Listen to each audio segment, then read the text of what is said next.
अध्याय 10 मेरे सेवक बनो। मैंने केवल 6 प्रतियां एकत्र की। कुछ औषधीय सामग्रियां बहुत ही दुर्लभ थीं। मैंने लगभग पूरे कीमियागर संघ की छानबीन की और केवल 6 प्रतियां ही एकत्र कर पाया। 6 प्रतियां, ठीक है, पहले मुझे दे दो। पंचरंगी दिव्य आकाश पत्थर के साथ अपनी नसों को भेदने का उनका आत्मविश्वास लगभग 100% था। वे बहुत खुश थे और जमीन पर पड़े हान बाए और चेन झेन की ओर इशारा करते हुए बोले, पहले इनका इलाज करो। स्टोरेज पाउच सौंपने के बाद जिया रोन का चेहरा बदल गया। उसने गुस्से से कहा, तुम मुझे समझते क्या हो? कोई ऐसा व्यक्ति जो सिर्फ तुम्हारे आदेश मानता है। ली यूनिक्सियाओ ने उसे ठंडी निगाहों से देखते हुए कहा, अगर तुम नाखुश हो तो यहाँ से चले जाओ।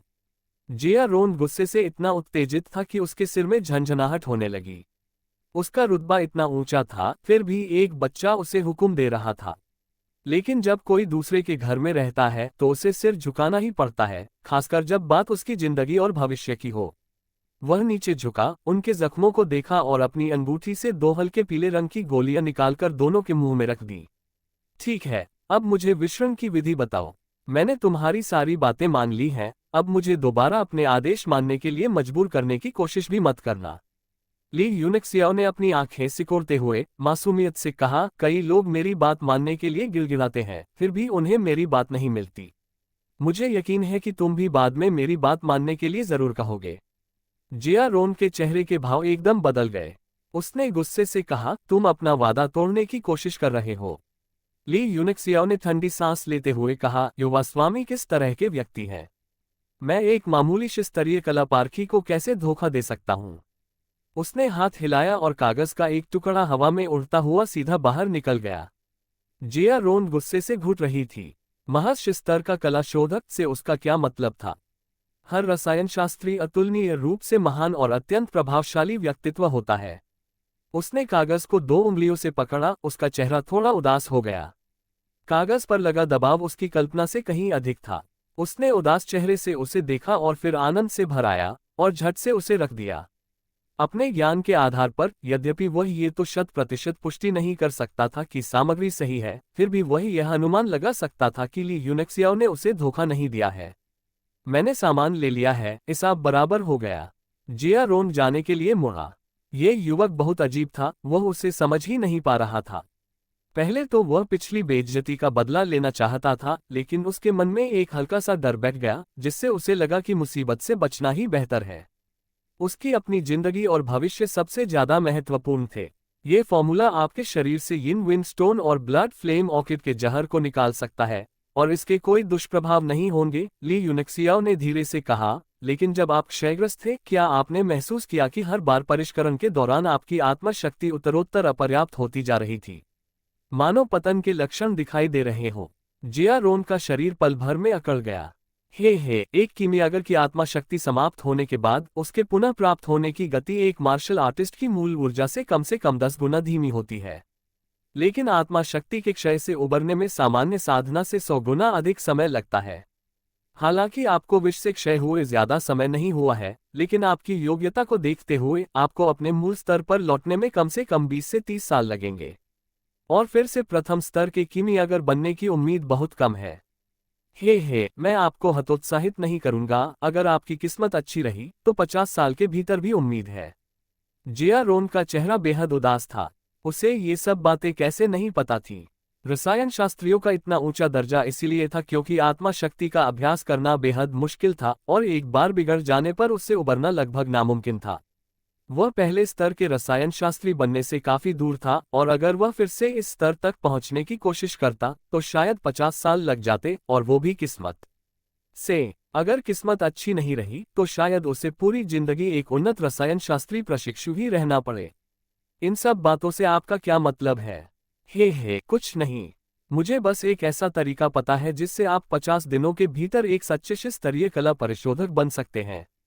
50 दिन। जिया रोन को ऐसा लगा जैसे उसे बिजली का झटका लगा हो। उसकी आंखें चौड़ी हो गईं। ये कैसे संभव है? तुम मुझसे झूठ बोल रहे हो। भले ही उसकी आत्मा शक्ति कम न हुई हो, फिर भी 50 दिनों के भीतर स्तर के कला शोधक बनने का आत्मविश्वास उसमें नहीं होता, अन्यथा वह इन पवन पत्थर का उपयोग करने का जोखिम नहीं उठाता। ली यूनिक्सियाओ का चेहरा उतर गया और उसने व्यंग्यपूर्ण ढंग से ठंडी आवाज में कहा, तुम किस तरह के इंसान हो कि मैं तुमसे झूठ बोलने की जहमत उठाऊं।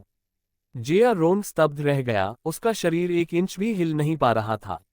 उसने ली यूनिक्सियाओ की बातों पर लाखों बार संदेह किया, लेकिन रसायन शास्त्री बनने की प्रबल लालसा ने उसे हार मानने नहीं दिया। उसने तुरंत अपनी आवाज नर्म करते हुए कहा, माफ कीजिए, मैं बहुत हैरान था।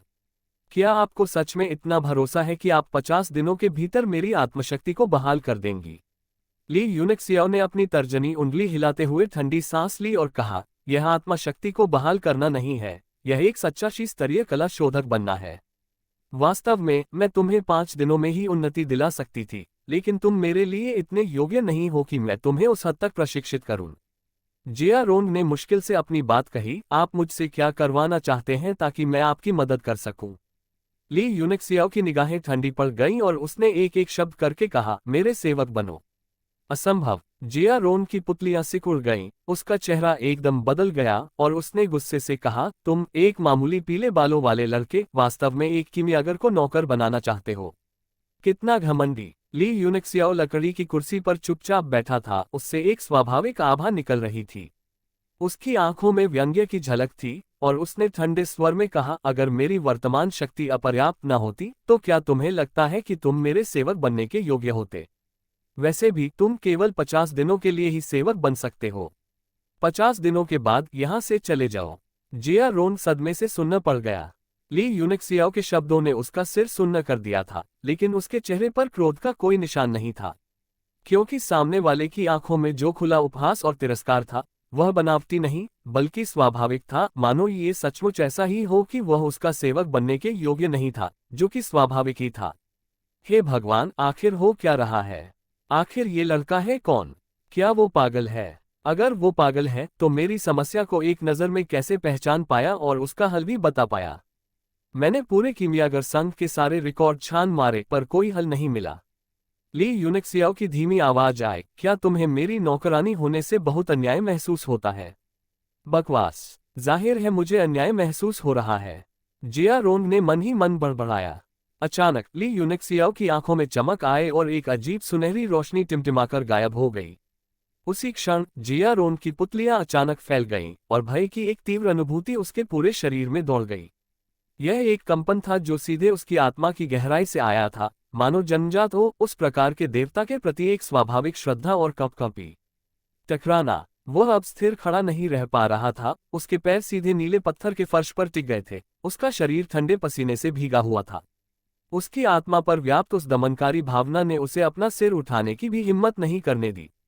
क्या हो रहा है? आखिर चल क्या रहा है? एक बच्चे में इतनी शक्तिशाली आत्मिक ऊर्जा कैसे हो सकती है?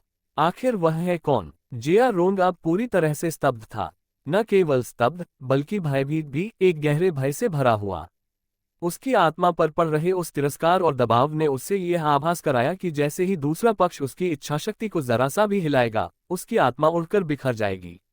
ये ठीक वैसे ही था जैसे कोई महान और शक्तिशाली मार्शल आर्टिस्ट अपनी उंगली के एक इशारे से किसी मार्शल अप्रेंटिस का नाश कर दे। मैं तुम्हें 3 सांसें लेने का समय दूंगा। क्या तुम तैयार हो या नहीं? इच्छुक है या नहीं? अगर उसे यह मिल जाता है तो वह प्रसिद्धि प्राप्त कर सकता है। अगर वह इसे चूक जाता है तो उसे जीवन भर पछतावा हो सकता है।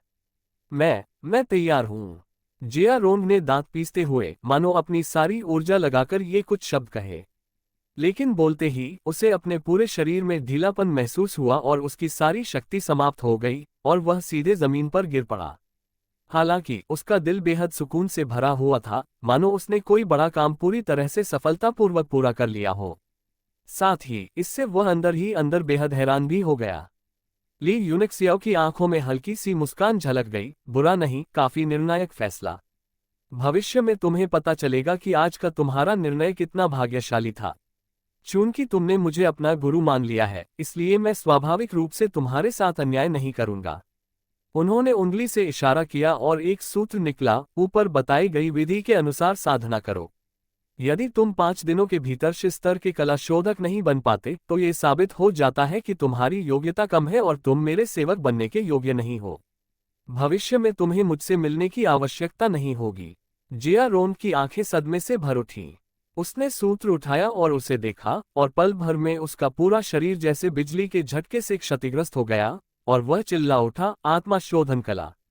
ली यूनेक्सियाओ ने हल्के से नाक सिकोड़ते हुए उदासीनता से कहा, यह आत्मा शोधन की सबसे घटिया विधि है, लेकिन यह आपको 5 दिनों के भीतर पूरी तरह से ठीक होने और शीस्तर के कला शोधक बनने के लिए पर्याप्त है। उस सूत्र में असीम जादुई शक्ति प्रतीत हो रही थी। जिया रोन का शरीर लगातार कांप रहा था। उसका पहले का मुरझाया हुआ शरीर मानो मुर्गी के खून से भर गया था और फिर से उछल पड़ा। उसकी आंखों में उत्साह भरा था। आत्मा शोधन कला, ये सचमुच आत्मा शोधन कला है। गुरु, गुरु, गुरु, क्या ये सच है? उसे गुरुजी शब्द बोलने में बहुत मुश्किल हो रही थी। पहले उसका दिल बेहद अपमानित और शर्मिंदा महसूस कर रहा था, लेकिन अब वह सब कुछ गायब हो गया था और केवल उत्साह से भरा दिल ही बचा था। ली यूनेक्सियाओ ने भौहें चढ़ाते हुए कहा, मुझे यून शाओ ही कहो। यह तो बस सबसे घटिया आत्मा शोधन कला है। जब तक तुम अच्छा प्रदर्शन करोगे, मैं इनाम देने में कंजूसी नहीं करूंगी। अब तुम वापस जा सकते हो। अगर मुझे किसी चीज की जरूरत पड़ी तो मैं तुम्हें रसायन शास्त्री संघ में बुला लूंगी। हाँ, यूं शाओ। जिया रोंग ने कांपते हुए एक सुंदर जेड बॉक्स निकाला, उसमें सूत्र रखा और फिर उसे सावधानीपूर्वक अपने संग्रहण वलय में रख दिया। उसने ली यूनेक्सियाओ को प्रणाम किया और फिर विदा ली। एक कीमियागर की साधना का सबसे महत्वपूर्ण पहलू आत्मा शक्ति का पोषण है, लेकिन साधारण कीमियागर निरंतर शोधन द्वारा ही अपनी आत्मा शक्ति को अत्यंत धीमी गति से बढ़ा सकते हैं। ऐसा माना जाता है कि रसायन विद्या में आत्मा की शक्ति को सीधे बढ़ाने की विधियां हैं, लेकिन इन विधियों का वर्णन कुछ प्राचीन ग्रंथों में ही मिलता है, और क्या वे वास्तव में मौजूद हैं, यह एक रहस्य है। जिया रोंग ने कभी कल्पना भी नहीं की थी कि एक दिन उसे सचमुच ऐसी कोई पौराणिक वस्तु प्राप्त होगी। अकादमी से निकलते ही उसे विशाल आकाश खुला हुआ महसूस हुआ और उसका मन अत्यंत प्रसन्न और उत्साहित हो गया। आखिर ये यून शाओ कौन है? इसने अभी जो दिखाया है वो तो पौराणिक आत्मा को जकड़ने की कला होनी चाहिए। इसके पास वाकई ऐसी गुप्त तकनीक है। जिया रोंग एक रसायन शास्त्री था और वह तुरंत समझ गया कि पहले जो कंपन महसूस हुआ था वह किस बारे में था। अन्यथा एक साधारण बच्चा कभी भी इतना भयानक आत्मिक दबाव महसूस नहीं कर सकता था। और आत्मा शोधन कला, इतनी कीमती वस्तु को सड़क किनारे बेचने वाले के सामान की तरह यूं ही दे दिया जाता है। पूरे तियानशुई देश का शाही परिवार भी इतना उदार नहीं होगा, है ना? खैर, आत्मा शोधन कला प्राप्त कर लेना, भले ही मैं कुछ वर्षों तक उसकी सेवा नौकर के रूप में करूं, कोई नुकसान नहीं है। उसका दिल शांत होने लगा और उसे ऐसा महसूस हुआ जैसे उसे बहुत बड़ा लाभ मिल गया हो। इतना ही नहीं, इस वस्तु का मूल्य अतुलनीय था। अगर यह बात दूसरों को पता चल जाती तो शायद उसे भी जानलेवा आपदा का सामना करना पड़ता। इसलिए उसने इसे सावधानीपूर्वक छिपाया और जल्दी से रसायन शास्त्री टावर की ओर चल पड़ा।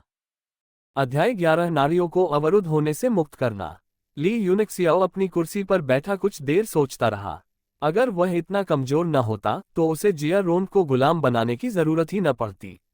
इसके अलावा आत्मा अधिकार तकनीक का इस्तेमाल करने के बाद उसकी आत्मिक शक्ति बुरी तरह क्षतिग्रस्त हो गई थी।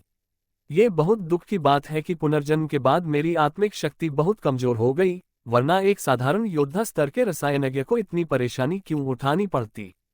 पुनर्जन्म के बाद उसकी आत्मिक शक्ति एक साधारण योद्धा स्तर के रसायनज्ञ से भी कम हो गई थी।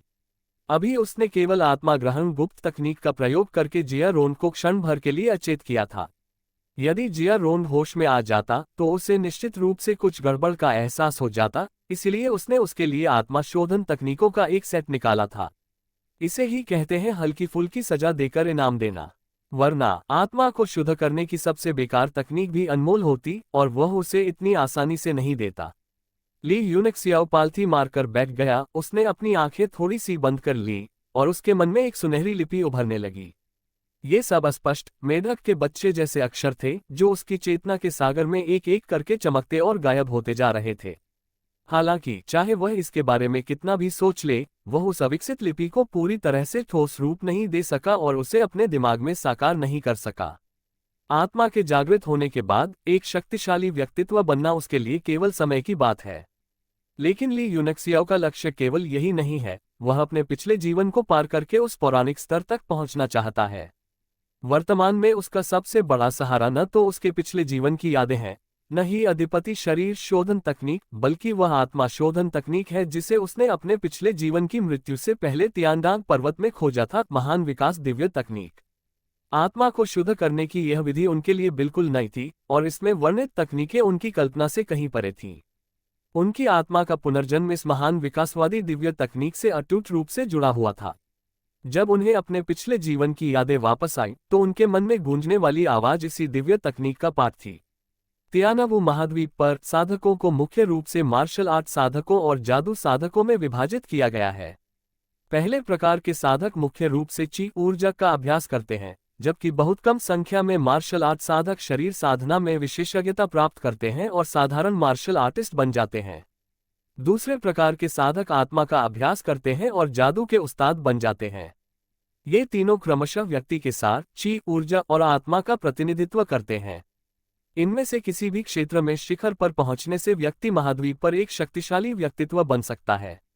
हालांकि ली यूनिक्सियाओ, जिन्होंने ची और शेन दोनों को सम्राट स्तर तक विकसित किया था, इन तीनों के एक दूसरे के पूरक होने के महत्व को गहराई से समझते थे।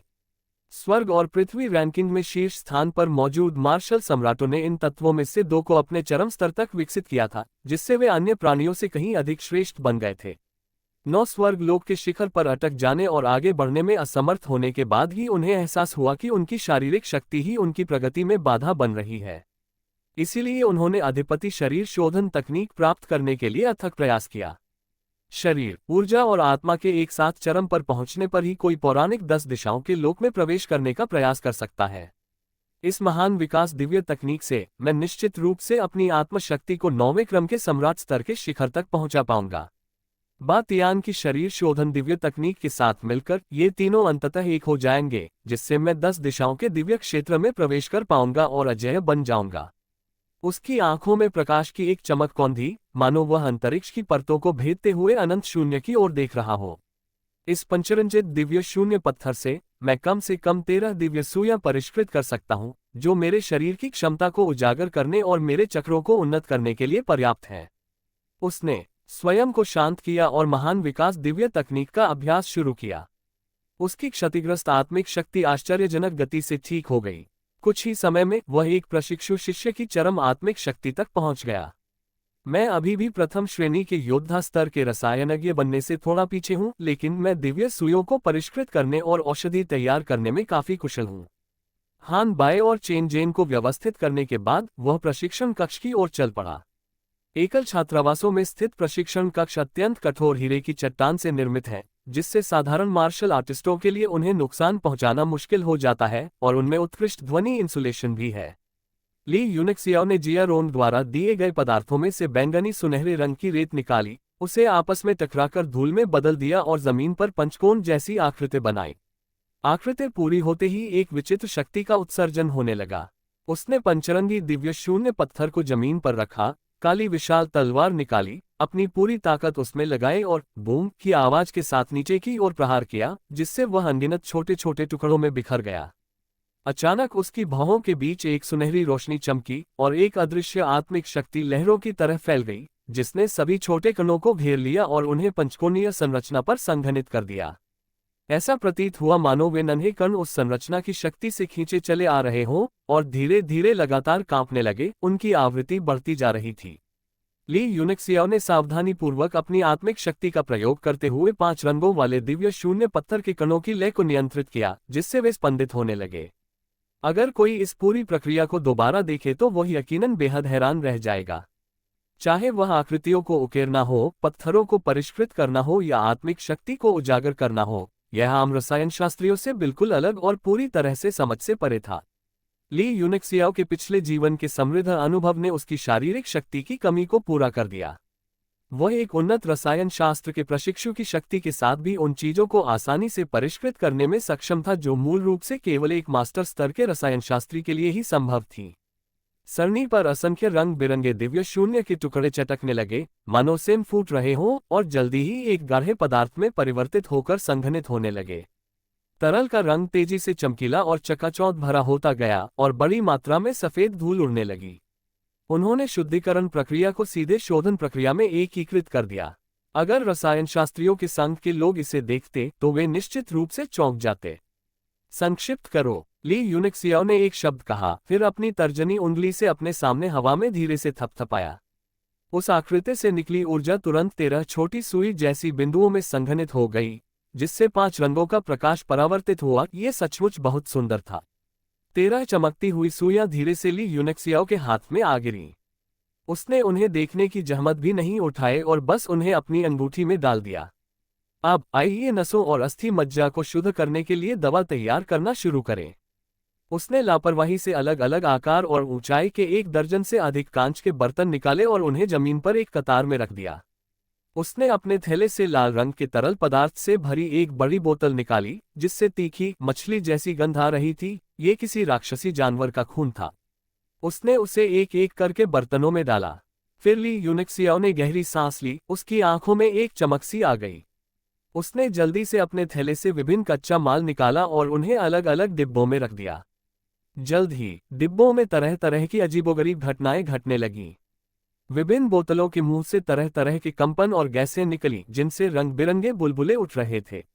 ली यूनिक्सियाओ ने अपनी आत्मिक शक्ति का विस्तार किया और अपनी चेतना की निगरानी में पूरी प्रक्रिया पर नजर रखी। वो दोनों हाथों से लगातार विभिन्न पात्रों में सामग्री डालता रहा, ताकि अत्यधिक परिवर्तनों को रोका जा सके। टकराना, टकराना, टकराना, उद्धरण चिन्ह उद्धरण चिन्ह। विस्फोटों की आवाजें लगातार आती रहीं और अंततः तीव्र प्रतिक्रिया के कारण बर्तन फट गए, जिससे रंग बिरंगे तरल पदार्थ की धाराएं पानी की तोपों की तरह आसमान में उड़ने लगीं। प्राप्त करें। ली यूनिक्सियाओ ने अपनी कलाई झटक दी और एक नाजुक क्रिस्टल कांच की थाली हवा में तेजी से नाचने लगी, जिसमें 9 घोल ठीक ठीक गिरे। फिर उसने थाली को लगातार हिलाया। 9 रंग के तरल पदार्थ जल्दी से आपस में मिल गए और अंततः एक गहरा हरा घोल बन गया, जो थाली के अंदर धीरे धीरे बहने लगा। पूरी प्रक्रिया लगभग आधे घंटे तक चली। अपनी आत्मिक शक्ति के अत्यधिक उपयोग के कारण ली यूनिक्सियाओ का चेहरा और माथा पसीने की एक पतली परत से ढक गया था और उसका पूरा शरीर पसीने से भीग गया था। पसीने की बड़ी बड़ी बूंदें जमीन पर गिर रही थीं। उफ! ली यूनिक्सियाओ ने लंबी सांस ली और हौंफते हुए कहा, हाहा, मेरी कला अभी भी तेज है। मैंने आखिरकार इसमें महारत हासिल कर ली। क्रिस्टल पात्र में मौजूद हरा तरल पदार्थ देखने में बिल्कुल शांत लग रहा था, लेकिन ली यूनिक्सियाओ उसमें व्याप्त शक्ति की प्रचंड धारा को महसूस कर सकती थी, एक अत्यंत शक्तिशाली बल। उसके पास आराम करने का समय नहीं था। वह औषधि के प्रभाव को जानने के लिए उत्सुक था। उसने जल्दी से उबलते पानी से भरी एक बड़ी बाल्टी मंगाई और धीरे धीरे गहरे हरे रंग की औषधि उसमें डाल दी। गड़गड़ाहट, गड़गड़ाहट, टिल्ड। भयंकर उबलने की आवाज गूंजी और पानी का तापमान पल भर में सैकड़ों डिग्री बढ़ गया।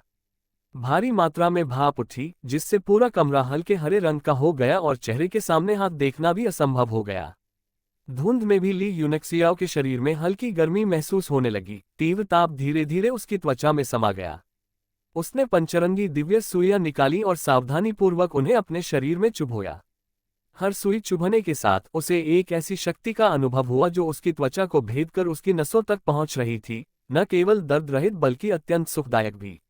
वूश! 13 सुइयां चुभोने के बाद वह सीधे उबलते औषधीय जल में कूद गया। झुलसा देने वाली गर्मी से उसकी त्वचा जलने के साथ साथ अपार औषधीय शक्ति उसके शरीर में समा गई, जो उसके अंगों और हड्डियों तक पहुंचने लगी। उसका पूरा शरीर तेजी से हल्के हरे रंग का होने लगा। वह असहनीय दर्द में था, फिर भी उसके चेहरे पर खुशी झलक रही थी, क्योंकि दवा उम्मीद से कहीं अधिक असरदार थी। उसने अपनी आंखें कसकर बंद कर लीं, हाथों से मुद्राएं बनाई और बिना हिले डुले बैठा रहा, जिससे उसके चारों ओर उबलती भाप के बीच स्थिरता और गति का एक अजीब विरोधाभास पैदा हो गया। उसके शरीर में चुभी 13 सुइयों से हल्की बहुरंगी रोशनी निकल रही थी, मानो उनमें कोई अनपेक्षित शक्ति प्रवाहित हो रही हो।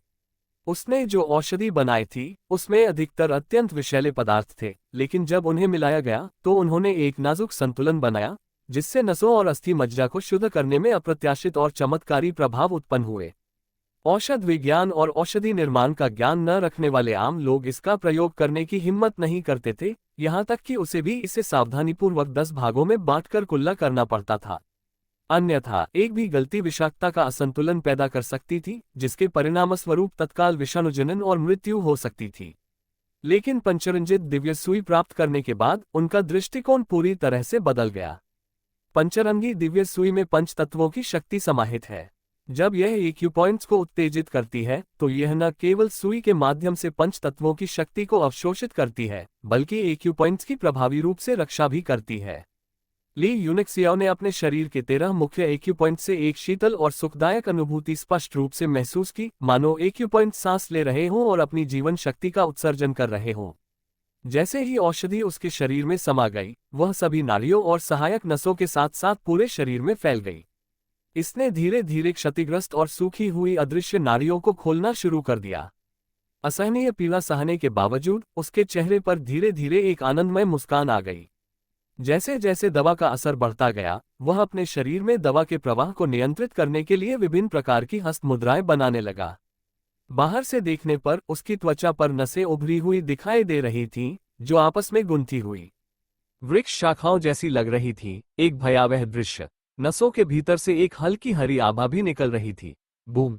उसके शरीर के भीतर से एक धीमी सी आवाज आई और उसकी सभी नसें पल भर में खुल गईं। औषधीय शक्ति उसके अंगों और हड्डियों में प्रवाहित होने लगी, हस्त मुद्राओं के मार्गदर्शन में एक पूर्ण चक्र पूरा करते हुए निर्बाध रूप से बहने लगी।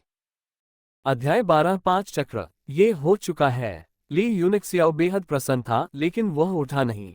इसके बजाय उसने कई बार अपने हाथ के हाव भाव बदले और अपनी छाती में स्थित चक्र पर औषधीय शक्ति को केंद्रित करने के लिए मार्गदर्शन करना जारी रखा। सभी मेरिडियन खुल जाने के बाद अगला कदम पहले चक्र को सक्रिय करना है। आम लोग अपने चक्रों को एक एक करके खोलते हैं, मुकुट चक्र से शुरू करके ऊपर से नीचे की ओर। लेकिन ली यूनिक्सियाओ ने सामान्य प्रक्रिया का पालन नहीं किया और सीधे सबसे कठिन चक्र, हृदय चक्र पर प्रहार किया। उनके हृदय में एक गहरा हरा प्रकाश संघनित होने लगा, जो पल भर में खिलते फूल की कली की तरह तेजी से चमकने लगा। उसे तुरंत ही अपने हृदय चक्र में छिपी शक्ति के मुक्त होने का एहसास हुआ। उसने अचानक अपनी आंखें खोलीं और बिजली की तरह एक तेज रोशनी उसकी पुतलियों में कौंध गई। उसके मन में अचानक एक अजीब सी मुद्रा प्रकट हुई। ली यूनिक्सियाओ को प्रेरणा मिली और उसने गहरी आवाज में कहा, अधिपति शरीर शोधन तकनीक का दूसरा रूप, पर्वत रूप। उसने अपने हाथों को पहाड़ की तरह मजबूती से जोड़ लिया और तुरंत औषधीय जल में डूब गया। उसके चारों ओर उबलता हुआ औषधीय जल किसी शक्ति द्वारा खींचा हुआ प्रतीत हो रहा था, मानो किसी आकाशगंगा की तरह उसके चारों ओर घूम रहा हो। उसकी छाती पर स्थित हृदय चक्र का प्रकाश भावर का केंद्र बन गया और शक्ति की धाराएं निरंतर उसमें प्रवाहित होती रहीं। पियो, सारी बोतलें खोल दो। हृदय चक्र के ऊपर प्रकाश अचानक फूट पड़ा और प्रकाश की दो धाराएं उसके शरीर पर दौड़ने लगीं, एक ऊपर और एक नीचे। जल्द ही हृदय चक्र की शक्ति से सौरजाल चक्र, इद चक्र, कंठ चक्र और तृतीय नेत्र चक्र प्रकाशित हो गए और चारों चक्र अपने अपने अलग अलग रंगों के प्रकाश से जगमगा उठे।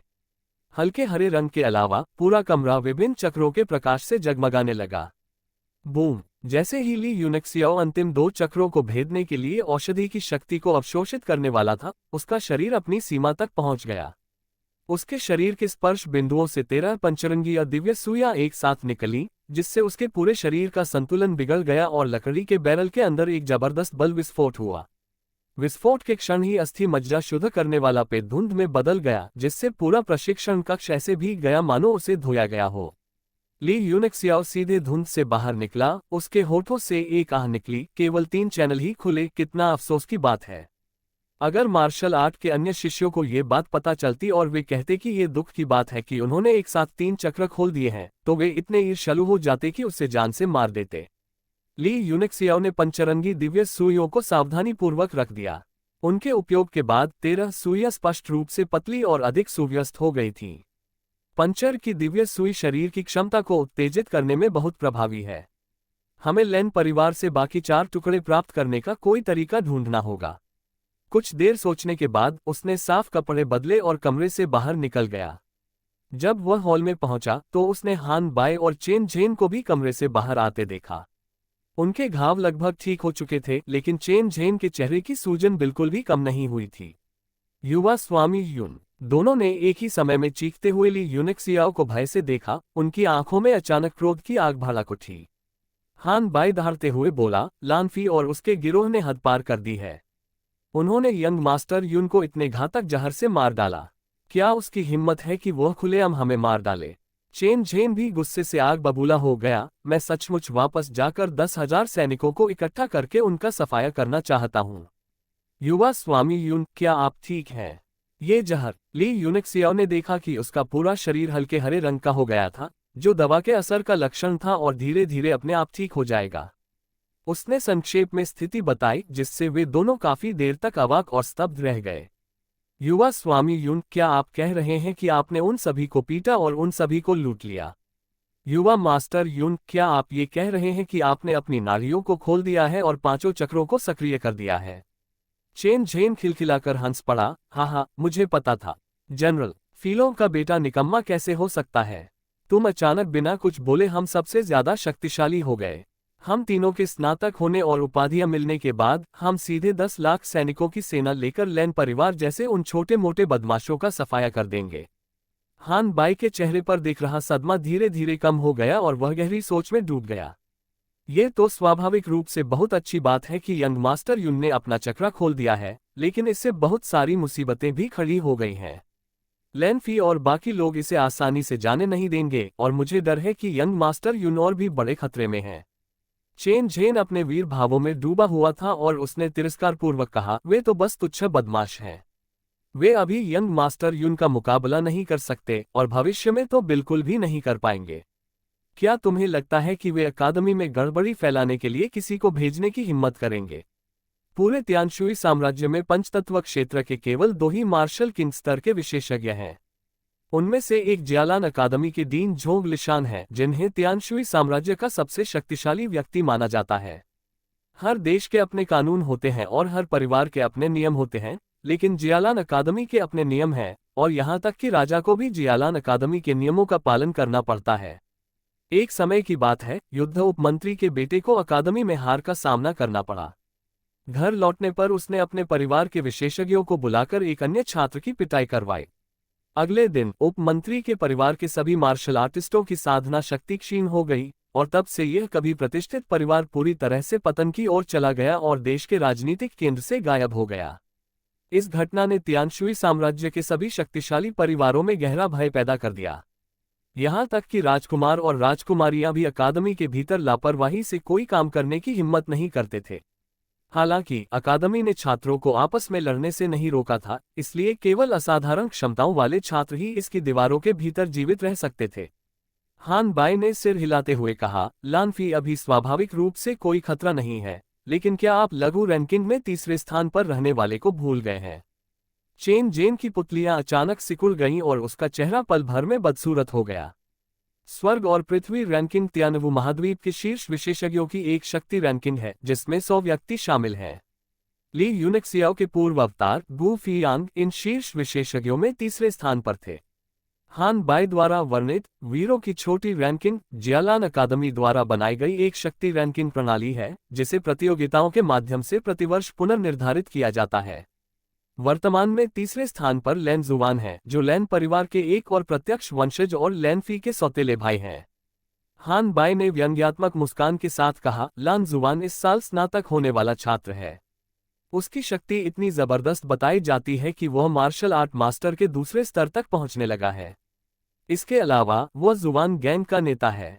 स्नातक होने के बाद भी जब तक वह आदेश देता है, जुवान गैंग के विशेषज्ञों में से कौन उसकी अवज्ञा करने की हिम्मत करेगा? चेन झेन को भी चिंता होने लगी। मार्शल मास्टर, मुझे डर है कि वह स्नातक होने के तुरंत बाद राष्ट्रीय गार्ड में भर्ती हो सकता है। यह आश्चर्यजनक है, ये लैन जुवान केवल 18 वर्ष का लगता है ना? हान बाई ने गंभीरता से सिर हिलाया और कहा, बिल्कुल सही। 18 साल का मार्शल आर्ट मास्टर तियानशुई साम्राज्य में एक दुर्लभ प्रतिभा है। इस रफ्तार से भविष्य में उसका डिवाइन गार्ड का उपकमांडर बनना असंभव नहीं है। चेन झेन का चेहरा और भी गंभीर हो गया। वह मार्शल आर्ट के उस्ताद हैं, यकीनन वह इतनी तुच्छ बात के लिए हमें परेशान नहीं करेंगे। हान बाई ने बीच में कहा, शायद वह व्यक्तिगत रूप से कोई कार्रवाई नहीं करेगा। छुट्टियां शुरू होने में अभी कुछ समय है, उम्मीद है कि वह स्नातक होने तक इंतजार कर सकता है। ली यूनिक्सियाओ के होंठ हल्के से मुड़े और उसने आंखों में मुस्कान लिए कहा, चिंता मत करो, वह मुझे ढूंढने जरूर आएगा। अगर वह नहीं भी आया तो भी मैं उसे ढूंढने जाऊंगी। उसने मन ही मन उपहास करते हुए कहा, मैं अब भी लैन जुवान के शरीर पर उस पंचरंगिया दिव्य शून्य पत्थर का प्रयोग करने का इंतजार कर रहा हूं। अकादमी की एक छोटी सी मनमोहक इमारत के अंदर लैन फी ने गुस्से से दहाड़ते हुए कहा, चाचा जी, मैं इस बार इस अपमान को बिल्कुल बर्दाश्त नहीं कर सकता। वान फैंग की आंखें ठंडी पड़ गईं और उसने डांटते हुए कहा, चुप रहो बेवकूफ। तुमने लगभग एक बड़ी आपदा ला दी थी। सौभाग्य से लेन जुवान एकांत में थी, वरना तुम्हारी माँ की वर्षों की साधना बर्बाद हो जाती। लान फी चौंक गई, फिर तुरंत बोली, यह इतनी गंभीर बात नहीं है। मैंने तो बस भाई जुवान से उस निकम्मे को सबक सिखाने और अपना गुस्सा निकालने के लिए कहा था। अपना गुस्सा निकालने के लिए? हम्फ। वान फैंग की आंखों में व्यंग्य की झलक दिखी और उसने ताना मारते हुए कहा, अभी भी मुझे इतने प्यार से भाई जुबान बुलाते हो? कितना बेवकूफ है। ली परिवार के निकम्मे लोग क्या हैं? तुम्हें समझना चाहिए, तुम्हारा सबसे बड़ा दुश्मन लेन जुबान है। अब जब तुमने परिवार की सीधी वंश परंपरा खो दी है, अगर लेन जुबान को पता चला तो ज्यादा से ज्यादा तुम्हें परिवार से डांट पड़ेगी और तुम उनकी नजरों से गिर जाओगे। सबसे बुरा ये होगा कि तुम अपनी सीधी वंश परंपरा खो दोगे और तुम्हें एक गौण शाखा में भेज दिया जाएगा। लानफी का चेहरा पीला पड़ गया और वह डरते हुए बोली, मैं क्या करूं? चाचा, आपको मेरी मदद करनी ही होगी। वान फैंग ने आंखें सिकोड़कर गहरी आवाज में कहा, चिंता मत करो, तुम मेरी प्यारी बहन के बेटे हो। अगर तुम्हारी मदद न करूं तो किसकी? हालांकि अकादमी में शिक्षक होने के नाते मैं बिना कारण किसी छात्र पर हमला नहीं कर सकता, वरना मैं भी मुसीबत में पड़ जाऊंगा। शुरुआती कक्षा के वार्षिक मूल्यांकन में केवल 7 दिन बचे हैं। तुम्हारी बातों से लगता है कि उस लड़के ने अभी तक अपने चक्रों को विकसित नहीं किया है। मैं इस मूल्यांकन के लिए मुख्य परीक्षक बनने के लिए आवेदन करूंगा। जब तक वह अपने चक्रों का प्रकाश नहीं दिखा पाता, मैं उसे स्कूल के नियमों के अनुसार सीधे निष्कासित कर दूंगा। अकादमी छोड़ने के बाद ली परिवार में लौटने से पहले यही हमारा मौका होगा। हम पारिवारिक धरोहर वापस ले लेंगे और उस निकम्मे को हम अपनी मर्जी से मार सकते हैं। लानफी ने गुस्से से कहा, 7 और दिन। उस दिन मुझे जिस तरह अपमानित किया गया था, उसे याद करके ही मेरा मन करता है कि मैं उसकी खाल उतार दूं और मैं उसके अंडकोश भी फोड़ दूंगी। तुम इस छोटी सी हार को भी नहीं झेल सकते। भला तुम कौन कौन से बड़े काम कर पाओगे? मुझे अपनी बहन की बहुत चिंता है। लेन जुवान की तुलना में तुम में और उसमें बहुत बड़ा अंतर है। वान फैंग ने ठंडे लहजे में कहा। लानफी का चेहरा पीला पड़ गया, उसके नाखून उसकी त्वचा में गल गए और उसने दांत पीसते हुए कहा, ठीक है, मैं अपने चाचा की बात मान लेता हूं और उसे अगले 7 दिनों तक मनमानी करने देता हूं।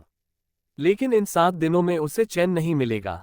मेरे पास उसकी प्रतिष्ठा को बर्बाद करने का अपना तरीका है और तब मुझे आपके सहयोग की आवश्यकता होगी।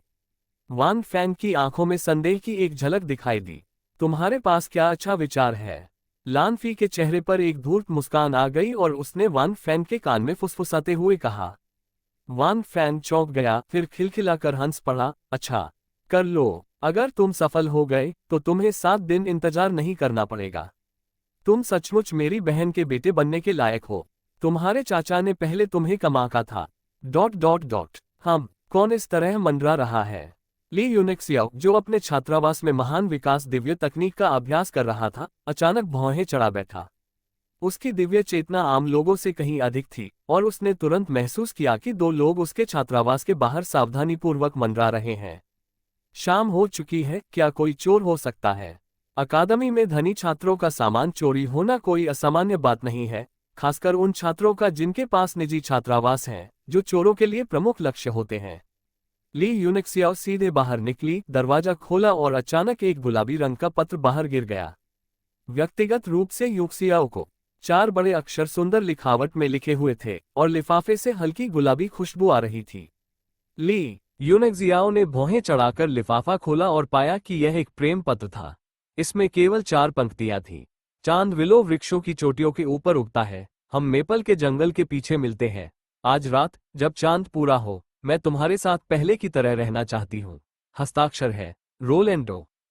अध्याय 13 छोटा मेपल 1। मेपल ग्रोव अकादमी के भीतर एक लोकप्रिय डेटिंग स्थल है। ली यूनिक्सियाओ ने अपनी आंखें थोड़ी सिकुड़ी, उसके मन में वह गौरवशाली आकृति कौंध गई। उसने हल्की सी मुस्कान बिखेरी और पलक झपकते ही छोटे से मेपल के जंगल की ओर चल पड़ा। ली यूनिक्सियाओ के जाते ही कुछ क्षण बाद 2 लोग उसके छात्रावास के सामने प्रकट हुए। उनमें से एक ने चुपचाप चाबी निकाली, ताला खोलने की कई कोशिशें की और दरवाजा खोल दिया। दोनों दबे पांव अंदर चले गए और कुछ मिनट बाद बाहर आकर सावधानीपूर्वक दरवाजा बंद कर दिया। उनके हाथों में कुछ नहीं था और वे चोर नहीं लग रहे थे। हे, क्या सब कुछ पैक हो गया? इस बार तो इस निकम्मे को पछतावा होगा। पिछली बार का बदला होगा। फी शाओ वाकई बहुत होशियार है। वो ऐसी योजना भी बना सकता है। लगता है इस समय ये लड़का वासना से प्रेरित है और डेटिंग के ख्यालों में खोया हुआ है। तुम पेशाब करके आईने में खुद को क्यों नहीं देख लेते? रोलेंडो अपनी शान के लिए जानी जाती है, भला वह इस घटिया आदमी में दिलचस्पी कैसे ले सकती है? बातें करना बंद करो और चलो। आज रात हमें एक शानदार शो देखने को मिलेगा। वे दोनों चुपचाप खिसक गए और ली यूनिक्सियाओ पलक झपकते ही दरवाजे पर प्रकट हो गई। ये वही दो लोग थे जो पिछली बार लैनफी के साथ आए थे। उसने उन्हें देखते ही पहचान लिया और वे चुपके से उसके छात्रावास में घुस आए थे। उसे पता नहीं क्यों ली यूनिक्सियाओ ने ठंडी हंसी हंसते हुए अपने बेडरूम का दरवाजा खोला और जल्द ही उसे चादर के नीचे कुछ ऐसा मिला जिससे वह एक साथ खुश और परेशान दोनों हो गया। उसके बिस्तर में तरह तरह के रंगों के और खुशबूदार महिलाओं के कपड़ों का एक बड़ा ढेर ठूस दिया गया था। कमीने लैन फेई, ली यूनिक्सियाओ ने ये सब देखकर तुरंत लैन फेई की चाल समझ ली। उसने ठंडे लहजे में कहा, चूंकि तुम गंदी चालें चलना चाहते हो तो मैं भी तुम्हारे साथ खेलूंगा। उसकी आंखों में एक तेज रोशनी चमकी और वह झट से कमरे में गायब हो गया। आधे घंटे बाद ली यूनिक्सियाओ को छोटे से मेपल के जंगल की ओर तेजी से भागते हुए देखा गया। 100 एकड़ से अधिक क्षेत्र में फैला ये छोटा सा मेपल का जंगल गरान अकादमी के भीतर एक बेहद खूबसूरत जगह है। दिन के समय ये कई छात्रों के लिए प्रशिक्षण स्थल के रूप में काम करता है और रात में यह अंतरंग मुलाकातों का एक पवित्र स्थान बन जाता है, खासकर अंधेरे और ठंडे मौसम में। हर कोई सिंगल डॉर्मेटरी का खर्च नहीं उठा सकता। अधिकांश छात्र 4 या 8 लोगों के साथ कमरे साझा करते हैं, जिससे ये छोटा सा मेपल का जंगल उनके दिलों में एक पवित्र स्थान बन जाता है। जैसे ही ली यूनिक्सियाओ ने अंदर कदम रखा, उसकी दिव्य चेतना ने पूरे क्षेत्र का अवलोकन किया और उसने 30 से अधिक जोड़ों को अवर्णनीय कृत्यों में लिप्त पाया। आह, मदद करो, मदद करो! एक धीमी सी आवाज सुनाई दी, जोर से नहीं, बस इतनी कि ली यूनिक्सियाओ सुन सके। चांदनी में एक सुंदर युवती, जिसका शरीर हल्के घूंघट से ढका हुआ था, जंगल से बाहर भागी। उसके चेहरे पर डर साफ झलक रहा था। उसके कपड़े फटे हुए थे, जो चांदनी में और भी आकर्षक लग रहे थे, और उसके सुंदर चेहरे पर दिख रहा डर दिल में दया जगा रहा था। वहीं रुक जाओ, छोटी वेश्या, ये तुम्हारा सौभाग्य है कि मैं तुम्हें पसंद करने लगा हूं। एक उत्तम वस्त्रधारी युवक उसके पीछे से झपट कर बाहर आया। उसका चेहरा क्रोध और क्रूरता से विकृत था और उसने महिला को पकड़ लिया। वरिष्ठ जी, मेरी मदद कीजिए। ली यूनिक्सियाओ को देखते ही वह महिला अत्यंत प्रसन्न हुई, मानो उसे कोई रक्षक मिल गया हो। वह दौड़कर उसके पास जाने की कोशिश करने लगी। वूश! एक विशाल तलवार हवा में लहराती हुई ली यूनिक्सियाओ के हाथ में सीधी खड़ी हो गई, जिसकी नोक सीधे महिला के गले की ओर थी। ली यूनिक्सियाओ के गले से ठंडी आवाज निकली, अगर मरना नहीं चाहती तो वहां खड़ी रहना छोड़ दो। महिला स्तब्ध रह गई, स्पष्ट रूप से अचंभित थी, लेकिन जल्दी से घबराकर बोली, वरिष्ठ, मुझे बचाओ। कोई मुझ पर हमला करना चाहता है। बड़ी बड़ी आंसू की बूंदें उस महिला के गालों पर बह रही थीं और वह दयनीय ढंग से रो रही थी। एक खूबसूरत महिला को रोते हुए देखना उसे और भी प्यारा बना रहा था। कृपया बस एक बार मुझे बचा लीजिए। मैं आपकी हर बात मानूंगी। युवावस्था में शरीर का जोश और ऊर्जा अभी स्थिर नहीं होती, इसलिए वासना से सावधान रहना चाहिए। ऐसा दृश्य देखकर कोई भी युवक नायक बनकर संकट में फंसी युवती को बचाने के लिए ललचा जाता। लेकिन चांदनी में ली यूनिक्सियाओ का चेहरा भावहीन बना रहा। उसने अपनी आंखें थोड़ी सी बंद कर ली, उसकी तलवार अभी भी स्त्री के गले पर टिकी हुई थी। कितना निर्दयी! बच्चे, अगर मरना नहीं चाहते तो यहां से चले जाओ। ये लड़की अब मेरी है। उसके पीछे खड़ा आदमी उसके पास पहुंचा, महिला का कंधा पकड़ा और उसे जोर से फाड़ दिया, जिससे पतला कपड़ा लगभग पूरी तरह से हट गया और एक ऐसा दृश्य सामने आया जिसका वर्णन करना असंभव था। उसके कंधे पर गहरे लाल रंग का पंजे का निशान रह गया था, जिसे देखकर दया आती थी। वरिष्ठ महोदय, कृपया मुझे बचा लीजिए। वो लड़की फूट फूट कर रो रही थी और वो आदमी उसे जमीन पर घसीट रहा था। तभी उस आदमी की आंखों में हैरानी का भाव कौन था, मानो वो थोड़ा अचंभित हो गया हो, लेकिन फिर उसकी आंखें गुस्से से भर उठीं और वो चिल्लाया, लड़की, अभी यहां से निकल जाओ, मालिक को कुछ काम है। मेरी मदद करो, मेरी मदद करो। लड़की की दर्द भरी चीखें अभी भी जमीन से गूंज रही थीं, जिन्हें सुनना दिल दहला देने वाला था। ली यूनिक्सियाओ ने अपनी आंखें थोड़ी सी खोली और मुस्कुराते हुए कहा, चिंता मत करो, मैं जल्द ही तुम्हें बचाने आ जाऊंगी। लड़की की आंखें खुशी से चमक उठीं और वह जल्दी से उठ खड़ी हुई और ली यूनिक्सियाओ की ओर दौड़ पड़ी। इस समय उस आदमी की आंखों में भी थोड़ी सी खुशी झलक रही थी, लेकिन उसका व्यवहार अभी भी कठोर था।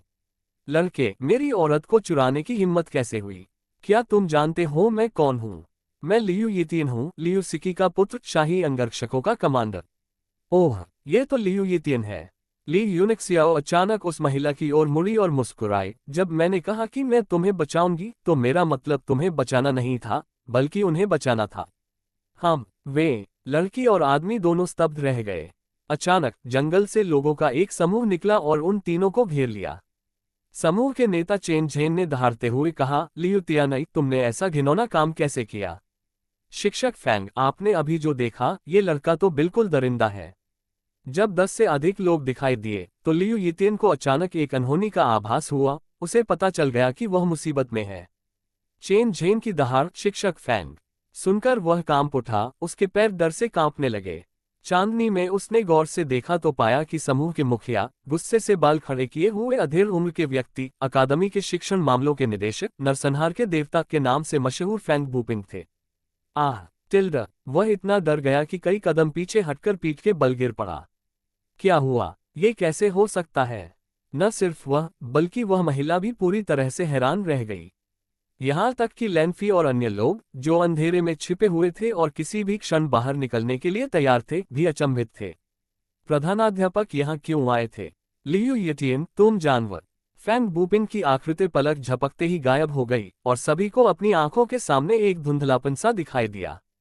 फिर उन्हें एक जोरदार थप्पड़ की आवाज सुनाई दी और लियू यितियन चीखते हुए हवा में जा गिरा। हम इस दरिंदे को भागने नहीं दे सकते। चलो सब मिलकर इसे पीट पीट कर मार डालें। उस बदमाश लियू यितियन को पीट पीट कर मार डालें। हान बाई की दहाड़ से जंगल में मौजूद सभी लोग चौंक गए और अनेक आत्माएं उनकी ओर दौड़ पड़ीं। चेन झेन 10 से अधिक लोगों के साथ सबसे पहले दौड़ा और जहां लियू यितियन को फेंका गया था, वहां से लगातार मारपीट और दिल दहला देने वाली चीखें सुनाई दी। क्या तुम ठीक हो? फैंग बूपिंग ने उस महिला से पूछा, तुम्हारा नाम क्या है? तुम इस दरिंदे के साथ कैसे फंस गई? वह महिला पूरी तरह से स्तब्ध और अवाक रह गई। मेरा नाम मेंगवू है। यह डरो मत, देखो तुम कितने डरे हुए हो, पसीने से भीगे हुए हो। ली यूनिक्सियाओ ने मुस्कुराते हुए मेंगवू को अपनी बाहों में भर लिया। मेरे साथ कोई भी तुम्हें परेशान करने की हिम्मत नहीं करेगा। तू मेंगवू बेहद घबराई हुई थी, शर्म से उसका चेहरा लाल हो गया था। ली यूनिक्सियाओ ने उसे अपनी बाहों में खींच लिया, जिससे उसका शरीर फैंग बूपिन की नजर से ओझल हो गया। वह चिल्लाने की हिम्मत नहीं कर पा रही थी और केवल बेताब होकर छटपटा रही थी। लेकिन दूसरे पक्ष की ताकत असाधारण थी और लाख कोशिश करने के बावजूद वह खुद को छुड़ा नहीं पा रही थी। वह अब और खुद को रोक नहीं पाए और सचमुच रोने लगी। उसका पूरा शरीर अनियंत्रित रूप से कांप रहा था। फैंग बूपिन को लगा कि वह भावनात्मक रूप से आहत है और उसने उससे प्यार से दिलासा देते हुए कहा, डरो मत, मैं यहाँ हूँ और मैं तुम्हें न्याय दिलाऊंगी। सौभाग्य से ली यूनिक्सियाओ ने समय रहते किसी को भेजकर तुम्हें चेतावनी दी, वरना परिणाम अकल्पनीय होते। यूनिक्सियाओ, तुम यहीं रहो और मेंगवू का ख्याल रखो, मैं उस दरिंदे को देखने जाती हूँ। वह इतना शांत क्यों है? क्या उन लोगों ने उसे पीट पीट कर मार डाला होगा? ली यूनिक्सियाओ एक हाथ को लापरवाही से मलते हुए मुस्कुराते हुए बोली, शिक्षक फैंग, आप जाए। मैं मेंगवू का ख्याल रखूंगी, इसलिए आप निश्चिंत रहिए। मेंगवू का पूरा शरीर कांप रहा था, मन ही मन रोते हुए बोली, मत जाए शिक्षक फैंग, मत जाए। लेकिन अजीब बात यह थी कि वह एक शब्द भी नहीं बोल पा रही थी और केवल रो रही थी। फैंग बूपिंग ने सिर हिलाया और लियू यितियन की ओर चल पड़ा। वहां पहले से ही दर्जनों लोग जमा हो चुके थे, जो इशारे कर फुसफुसा रहे थे। दूर जंगल में छिपे लानफी और बाकी लोग स्तब्ध थे। डू फैंग ने गुस्से से कहा, तो ये ली यूनिक्सियाओ ने किया है? बॉस, अब हम क्या करें? चलो जल्दी से लियू यितियन को बचाते हैं, वरना वो सचमुच पीट पीट कर मार डाला जाएगा। बचाओ। लैनफी ने उसके सिर पर थप्पड़ मारा और दहाड़ते हुए कहा, बेवकूफ सुआ, अभी बाहर जाना जाल में फंसने जैसा है। हमें लियू यितियन की बलि देनी होगी। फैंग बूपिन के आसपास होने से वह मरेगा नहीं। उसकी आंखें मानो आग उगल रही थी। उसने बाकी दोनों की ओर मुड़कर पूछा, क्या सारा सामान पैक हो गया है? चांदनी रात में वे दोनों वही लड़के थे जो ली यूनिक्सियाओ के छात्रावास में महिलाओं के अंडरवियर रखने के लिए चुपके से घुसे थे। उन्होंने घबराकर सिर हिलाया और कहा, सब रख दिए हैं बॉस, हमारी चिंता मत कीजिए। लानफी की आंखों में एक भयावह चमक दिखाई दी। ली यूनिक्सियाओ, मैं तुम्हें इस विपत्ति से तो बचा लूंगा, लेकिन देखते हैं कि तुम अगली विपत्ति से कैसे निपटती हो। ली यूनिक्सियाओ उस दिशा में देख रहा था जहां लैनफी गायब हो गई थी। उसके होठों पर हल्की सी मुस्कान आ गई थी। इस समय मेंगवू ने प्रतिरोध करना पूरी तरह से छोड़ दिया था। वह चाहती थी कि उसे कोई दीवार मिल जाए और वह अपना सिर उस पर पटक कर मर जाए। अध्याय 14 चोर। रुकना। दूर से फैंग बूपिन की आवाज आए और देखते ही देखते सब पीछे हट गए। हान बाई ने ली यूनिक्सियाओ को देखा। सबको पास आते देख ली यूनिक्सियाओ ने अनिच्छा से अपना हाथ पीछे खींच लिया, मेंगवू को उठाया और धीरे से कहा, डरो मत, अब सब खत्म हो गया है। वह बदमाश पूरी तरह से अपाहिज हो गया है। मेंगवू गुस्से से कांप रही थी, लेकिन उसके शरीर में अब कोई ताकत नहीं बची थी। इसके अलावा इतने सारे लोगों के सामने वह शर्म और आक्रोश से अपना सिर ली यूनिक्सियाओ की बाहों में छिपाने के अलावा और कुछ नहीं कर सकती थी। फैंग बूपिन का चेहरा पीला पड़ गया था। वह लियू यितियन को उठाकर लाया और धीमी आवाज में 2 शब्द बोला, अपाहिज। ली यूनिक्सियाओ ने लियू यितियन को देखा, जो उसके हाथों में एक गुड़िया की तरह था। अब उसे इंसान के रूप में पहचानना मुश्किल था। उससे भी ज्यादा भयानक था उसके जन्नांगों का खून से लथपथ दृश्य, जिसे देखकर ली यूनिक्सियाओ की रूह कांप उठी। ली यूनिक्सियाओ ने हान बाई की ओर देखा, मानो उसकी आंखें कह रही हो, तुम बहुत निर्दयी हो। हान बाई ने भी घूरकर जवाब दिया, मानो कह रहा हो, मैंने ये तुमसे ही सीखा है। फैंग बूपिंग ने गहरी आवाज में कहा, सब लोग वापस जाओ। मैं यहाँ जो कुछ हुआ है उसकी रिपोर्ट डीन को दूंगा। लियू यितियन ने खुद ही यह मुसीबत मोल ली है, इसके लिए वह खुद ही जिम्मेदार है। उसने ली यूनिक्सियाओ की बाहों में बैठी मेंगवू की तरफ देखा और उसकी भौहें थोड़ी सिकुड़ गईं। तुम लोगों का उसे इस तरह पकड़ना ठीक नहीं है। क्या तुम में से कोई उसे जानता है? उसने वहां जमा हुए दर्जनों लोगों की ओर मुड़कर देखा, जिनमें से कई महिलाएं थीं और वे बेकाबू जुड़े थे जो छोटे से मेपल के जंगल में यौन संबंध बना रहे थे। कई महिलाओं ने शर्म से अपना सिर नीचे कर लिया। अचानक लाल कपड़े पहने एक महिला, झू फेफे, ने कहा, यह मेंगवू है। उसकी आंखों में एक अजीब सी चमक आ गई और उसने कहा, मैं उसके साथ छात्रावास में रहती हूँ। फैंग बूपिंग ने सिर हिलाकर कहा, तो उसे वापस ले जाओ। अगर कुछ भी हो तो मुझसे कभी भी संपर्क कर लेना। ली यूनिक्सियाओ ने अनिच्छा से मेंगवू को लियू फीफी को सौंप दिया। मेंगवू शर्म और आक्रोश से भरी हुई थी। उसने अपनी आंखें चौड़ी कर ली और उसके भीतर से फूटा क्रोध इतना तीव्र था कि शियाओ फेंगलिन को भी राख कर दे। डरो मत बेटा, अब तुम सुरक्षित हो। ली यूनिक्सियाओ ने अपना बाहरी वस्त्र उतारकर चिंता से मेंगवू को उड़ा दिया। मेंगवू कांप उठी और अंत में फूट फूट कर रोने लगी। सभी को लगा कि वह लियू यितियान द्वारा धमकाए जाने से डरती है। लियू फेफेई ने कृतज्ञतापूर्वक ली यूनिक्सियाओ से कहा, धन्यवाद, आप बहुत अच्छी इंसान हैं। उसने मेंगवू को कसकर गले लगाया और कहा, मेंगवू, मैं लियू फेफेई हूँ, डरो मत। ली यूनिक्सियाओ ने धीरे से मुस्कुराते हुए कहा, मुझे धन्यवाद देने की कोई जरूरत नहीं है। मेरी छोटी बहन जब मुसीबत में हो तो उसकी मदद करना मेरा फर्ज है। अगर तुम्हें किसी चीज की जरूरत हो तो मुझे जरूर बुला लेना। शोरगुल शांत होने के बाद फील्ड टीम के जोड़े बेरुखी से उस छोटे से मेपल के जंगल से एक साथ निकल गए। अचानक आगे तेज शोरगुल मच गया क्योंकि उन्हें घंटों और ढोलों की आवाज सुनाई दी। अचानक बड़ी संख्या में छात्र उमड़ पड़े, जिनमें कई छात्राएं भी शामिल थीं, और सभी न्यायोचित आक्रोश से भरी हुई थीं। उनका नेतृत्व लैन फी कर रही थी। फैंग बूपिंग ने भौहें चढ़ाकर धीमी आवाज में पूछा, क्या हो रहा है? अरे, ये तो शिक्षक फैंग हैं। आप भी यहाँ हैं, ये तो बहुत बढ़िया बात है। लैन फी ने गुस्से से कहा, अकादमी में एक चोर है और वो भी बहुत ही विकृत मानसिकता वाला। कई छात्राओं के अंडरवियर चोरी हो गए हैं। सब लोग चौंक गए। क्या, महिलाओं के अंडरवियर चुराना? ये तो बहुत ही घिनौना काम है। तुरंत ही हंगामा मच गया। सब लोग गुस्से से भड़क उठे। खासकर छात्राएं एक दूसरे को अपशब्द कहने लगीं। फैंग बूपिंग ने भौहें चढ़ाकर भीड़ की ओर देखा, फिर अचानक उसकी निगाहें ठहर गईं। राजकुमारी, आप भी यहाँ हैं। किन रुक्सुए का चेहरा थोड़ा लाल हो गया, उसकी आंखों में क्रोध भर आया। मेरा भी कुछ हो गया है। शिक्षक फैंग, आपको इस नीच चोर को ढूंढना ही होगा। किसी ने चोर को छोटे मेपल के जंगल की ओर भागते हुए देखा। लैन फी ने ठंडे स्वर में एक शातिर मुस्कान के साथ कहा। उसकी निगाहें अंततः ली यूनिक्सियाओ पर टिक गईं। वह बेहद खुश और प्रसन्न था। हाँ, ली यूनिक्सियाओ, तू तो बिल्कुल निकम्मी है, मरने के लिए तैयार हो जा। ली यूनिक्सियाओ ने अचानक उत्सुकता से पूछा, इतनी सारी छात्राओं के अंडरवियर खो गए हैं, इससे तुम्हारा क्या लेना देना है? लैन फी है, हाँ, इससे तुम्हें क्या लेना देना है? अचानक सभी छात्राएं आश्चर्यचकित होकर लैन फी को घूरने लगीं। आमतौर पर शांत रहने वाला ये शक्तिशाली परिवार का वंशज आज इतना उत्तेजित क्यों हो रहा था? लानफी स्तब्ध रह गई और हकलाते हुए बोली, ये है मैं। पास ही खड़े एक होशियार युवक ने जल्दी से कहा, मालिक, आप चुपचाप खड़े होकर नहीं देख सकते। रुकिए और सबको साथ लेकर चोर को पकड़िए। हाँ, मैंने ही सबको यहाँ चोर को पकड़ने के लिए लाया था। किसी ने चोर को लिटिल मेपल फॉरेस्ट की ओर भागते हुए देखा था। लैन फेई की आभा अचानक बढ़ गई और उसने गर्व से कहा, अकादमी के सदस्य के रूप में यह मेरा कर्तव्य और जिम्मेदारी है। ली यूनिक्सियाओ को अचानक एहसास हुआ, ओह, मैं समझ गई। क्या मैं पूछ सकती हूँ कि चोर को इस तरफ भागते हुए किसने देखा? मैं हूँ, क्या बात है? फुर्तीला युवक तुरंत आगे बढ़ा। वह उन दो लोगों में से एक था जो चुपके से ली यूनिक्सियाओ के छात्रावास में घुस आए थे।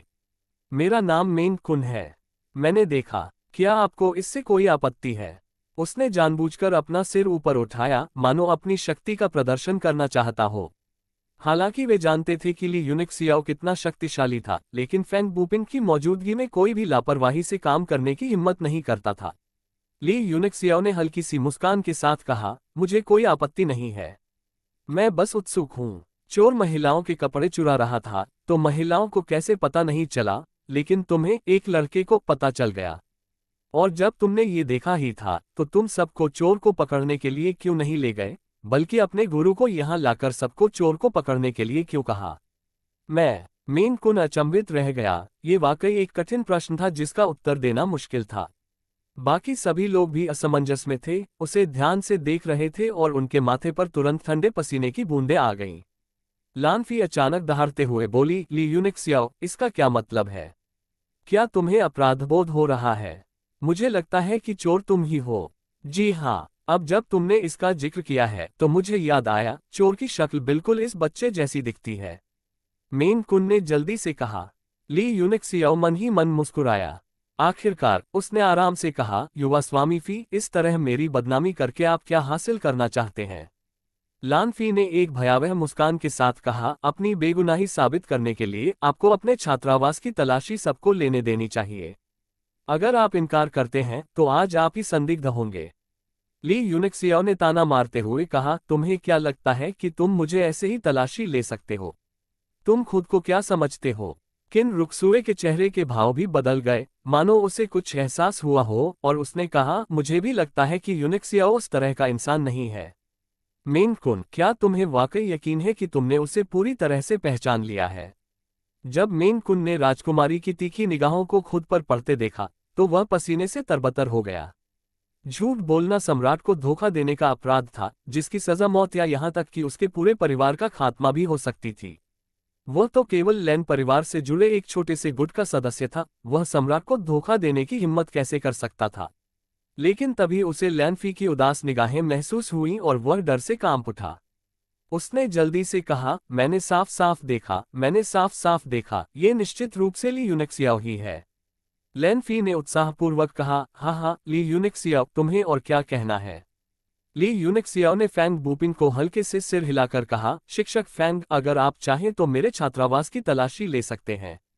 लेकिन अगर मेरी बेगुनाही साबित हो जाती है तो मैं चाहती हूं कि लैनफी मुझे इसका स्पष्टीकरण दे। फैंग बूपिन पूरी तरह चुप रहा। उसने भी महसूस किया कि कुछ गड़बड़ है, इसलिए उसने स्थिति का जायजा लिया और लैनफी की ओर देखा, स्पष्ट रूप से सलाह मांग रहा था। लानफी ने दृढ़ता से जवाब दिया, ठीक है।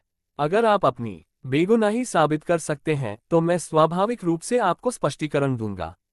ली यूनिक्सियाओ ने सिर हिलाकर कहा, ऐसे में मैं भी शिक्षक फैंग की निष्पक्षता और तटस्थता पर विश्वास करती हूँ। किन रुक्सुए की आंखों में चिंता झलक रही थी। ली यूनिक्सियाओ ने सिर हिलाते हुए गंभीरता से कहा, राजकुमारी, चिंता करने की कोई आवश्यकता नहीं है। दुनिया में अच्छाई मौजूद है। मैं, ली यूनिक्सियाओ, ईमानदार हूं और यह नहीं मानता कि बुराई अच्छाई पर विजय प्राप्त कर सकती है। उनकी बुलंद आवाज सुनकर सभी छात्राएं गहरी सोच में डूब गईं और अपने संदेहों को दूर करने लगीं। आखिरकार दोषी अंतरात्मा में इतना आत्मविश्वास तो नहीं होता।